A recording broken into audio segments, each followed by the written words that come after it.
All right, can everybody see my screen now? Obviously, Friday is May Day. I'm going to talk a little bit about what that means, what the holiday is, where it came from, and what we're doing with it now.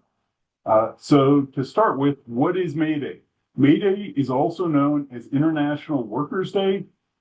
It's celebrated on May 1st annually. It honors the contributions of workers and the labor movement. And it's celebrated in many countries around the world, but not universally recognized everywhere, particularly in the United States. And I'll get into that a little more later. May Day started because of an event that happened in Chicago in 1886 called the Haymarket Massacre. And what happened was workers in Chicago were striking for an 8-hour workday. It had passed legislation in Illinois at that time, but it wasn't being enforced. So they were going on strike to get it enforced and get the 8-hour workday.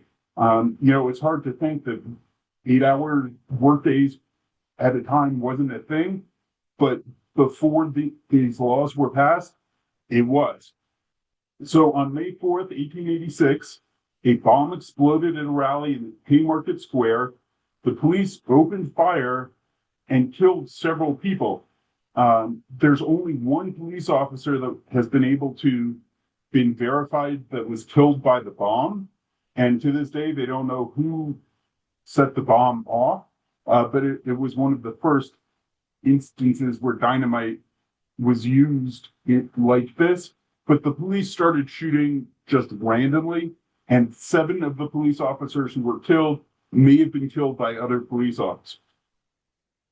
In the aftermath, the event led to the execution of several labor activists, some of whom were unfairly convicted. One of them had witnesses that he was miles away at the time this happened, and he was young, and they went ahead and executed him anyway. Generally, all of the people who were convicted, there was little or no evidence, and the police were just looking for somebody who they would call an agitator to execute them so they didn't have to do any work. But this incident is what gave May Day its association with labor struggles and solidarity. William Edelman said, "No single event has influenced the history of labor in Illinois, the United States, and even the world more than the Haymarket affair. It began with a rally on May 4th, 1886, but the consequences are still being felt today. Although the rally is included in American history textbooks, very few present the event accurately or point out its significance."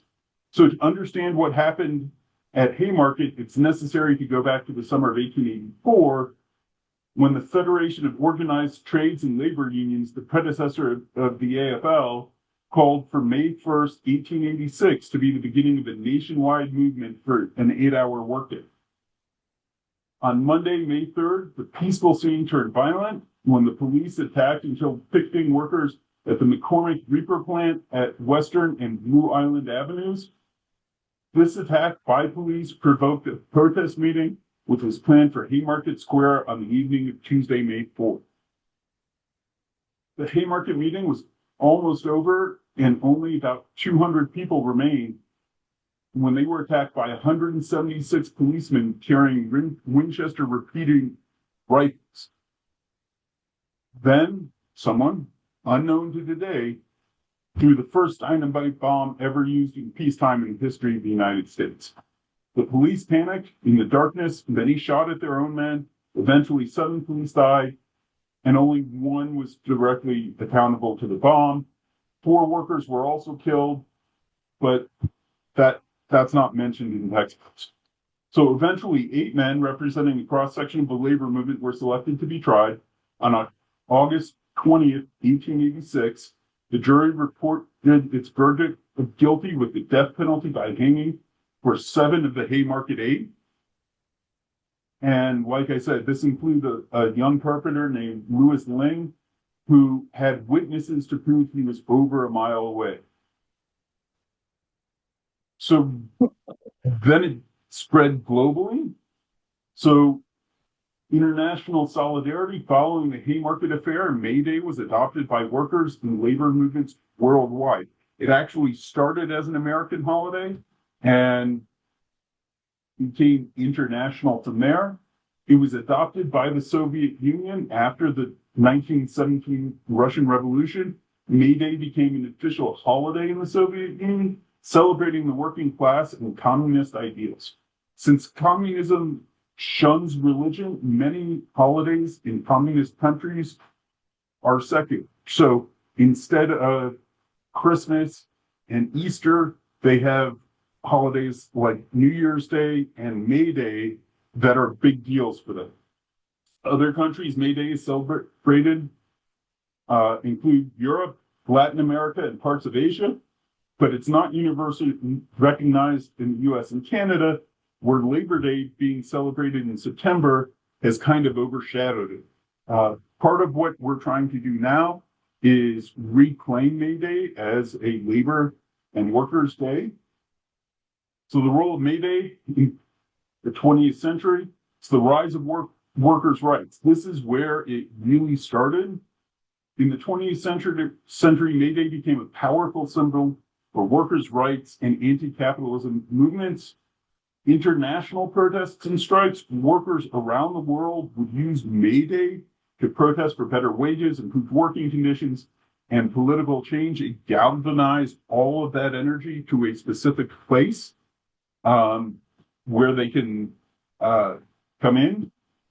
And then there's a socialist and communist influence. So the holiday was strongly embraced by socialist and communist parties, with large parades and demonstrations in countries under their influence. You know, think of Red Square with the rows and rows of missiles and soldiers, and those came out on May Day.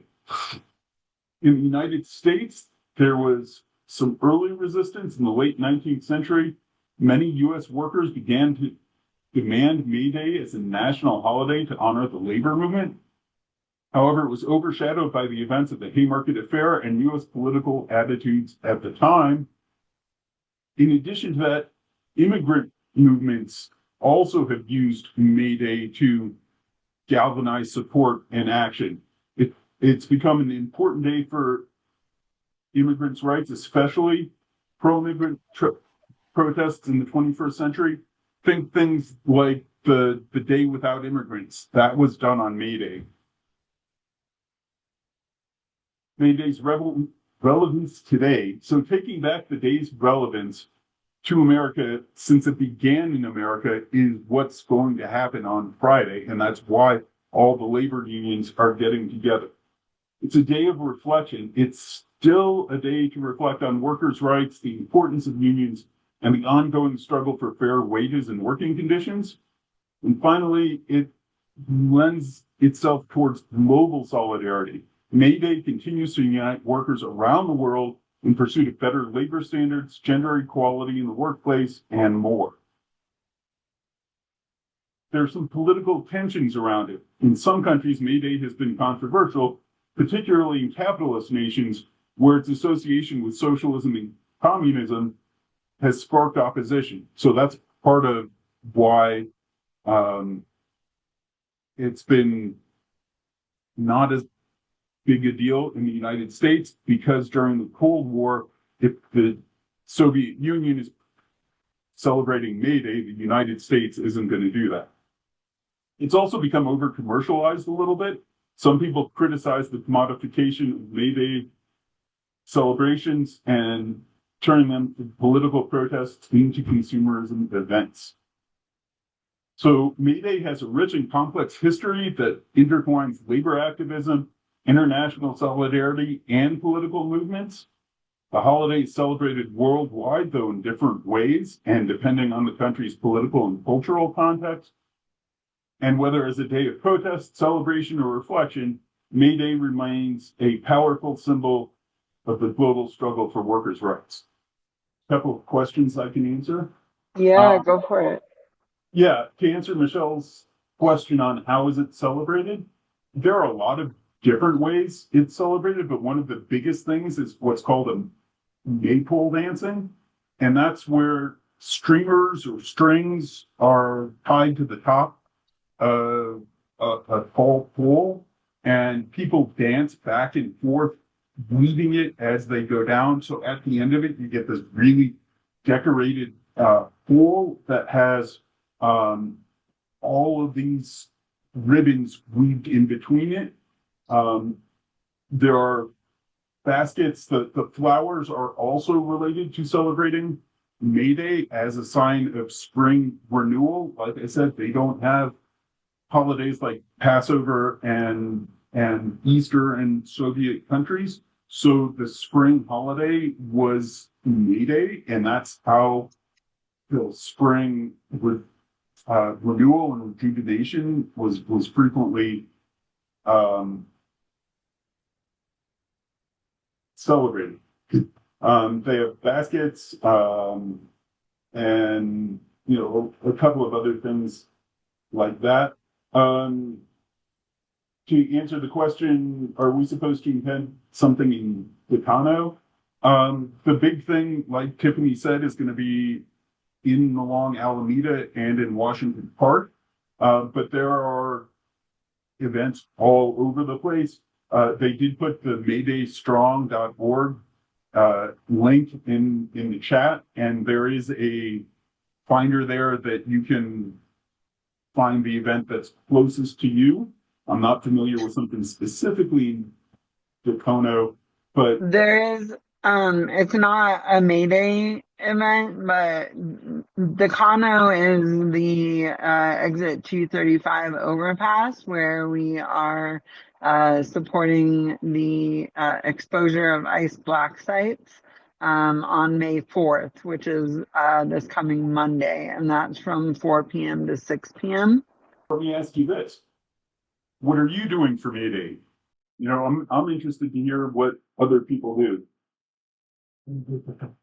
It doesn't signify to the pagans and work pride. So the solstices, the spring solstice and the summer solstice and the winter solstice, are very strongly connected to pagan holidays.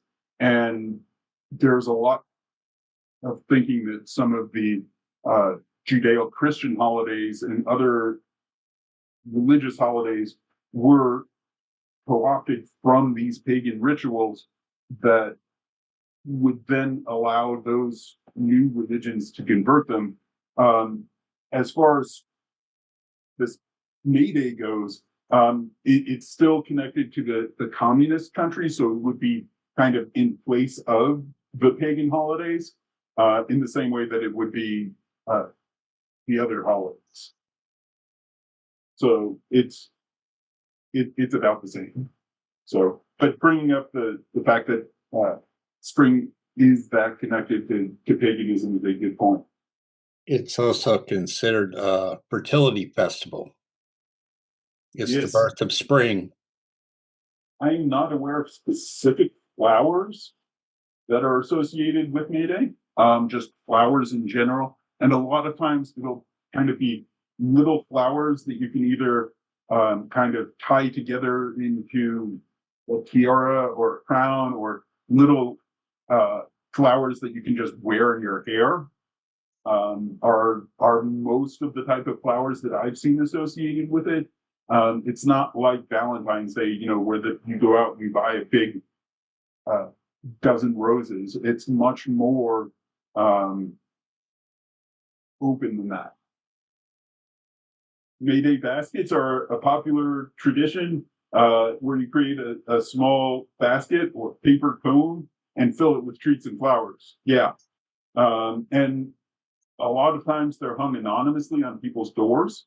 So people go around and hang them kind of in a ding dong dash kind of way.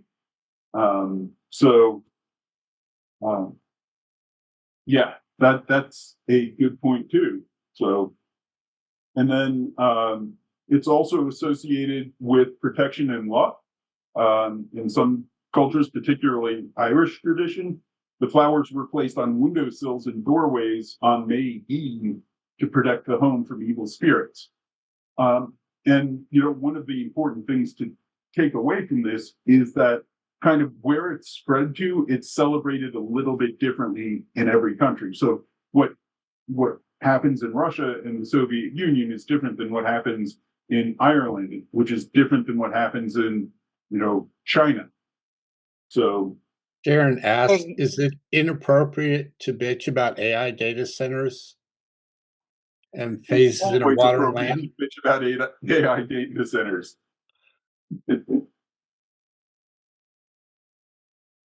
They are taking our jobs.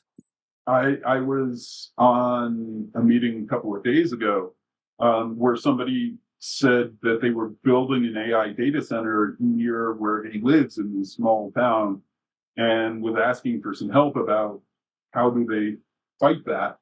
And, it is here in Colorado. They're talking about having their own diesel generator there to produce the electricity, but it's going to raise the electricity prices for everybody.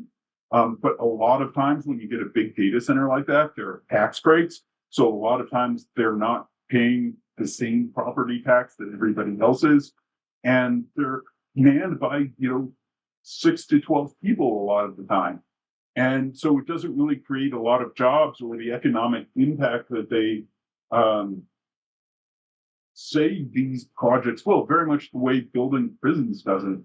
But more importantly, the way I suggested we fight it, in Colorado, we're short on water. I mean, this is the driest winter in history. And data centers use a lot of water. That's how all of their servers are cooled. And that's something that anybody can connect with here and understand that's bad. But then, when you're talking about something like this, and Dorian knows a whole lot more about this kind of fighting than I do, but I said this is a great place to go to your city council and go to your state representative and go to your council member because they are persuadable and you can get face-to-face time with them where you can present these reasons why they should vote against it and why the zoning shouldn't allow it and why that's not something you want in your community. So that's my rant on AI data centers. But yeah, and speaking as a network engineer, they are trying to eliminate my job, like altogether. I mean, there will be parts that AI simply can't do yet. But when it comes to a lot of the work in troubleshooting, they are trying to automate it as much as they can. And that is across the board in tech. Whether you're talking about system administration, security, whatever it is, AI is being used to put all of these people out of work.